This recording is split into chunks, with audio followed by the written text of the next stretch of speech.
હનુમાન જયંતીના દિવસે આ 3 સંકેતો બદલી શકે છે તમારું ભાગ્ય। જય શ્રી કૃષ્ણ। શું તમને ખબર છે હનુમાન જયંતીની રાત્રિ અથવા આગલી દિવસેની રાત્રિએ અમુક લોકોને એવા સંકેત મળે છે કે જે સામાન્ય નથી હોતા। જો તમારી સાથે પણ આ 3 સંકેત કે આવી 3 ઘટના બને તો સમજી લેજો કે બજરંગબલી સાક્ષાત તમારી રક્ષા કરી રહ્યા છે। અને ત્રીજો સંકેત એવો છે કે જે સૌથી મોટો ચમત્કાર છે।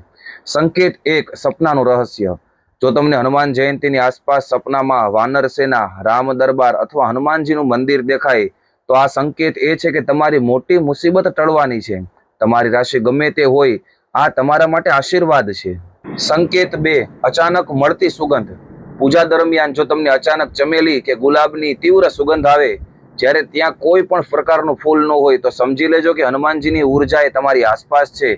આ સમયે માંગેલી મનોકામના છે ક્યારેય ખાલી નથી જતી। અને સંકેત નંબર 3, પવન પુત્રનો સ્પર્શ।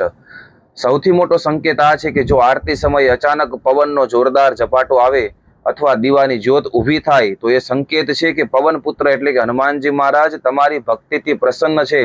અને આ સંકેત ભાગ્યે જ કોકને મળી શકે છે। તમારી સાથે શું આવું ક્યારેય બનેલું છે? કોમેન્ટમાં જય શ્રી રામ લખીને જણાવો। અને હા, અથવા તો હનુમાન જયંતીને આ વિડીયો જે છે એ તમારા 5 મિત્રોને મોકલો। કદાચ આ માહિતી કોઈનું ભાગ્ય બદલી દે। આવી જ રહસ્યમય વાતો માટે, જ્યોતિષીય ચર્ચાઓ માટે અમારી ચેનલને ફોલો કરો, લાઈક કરો અને શેર કરો। જય શ્રી કૃષ્ણ।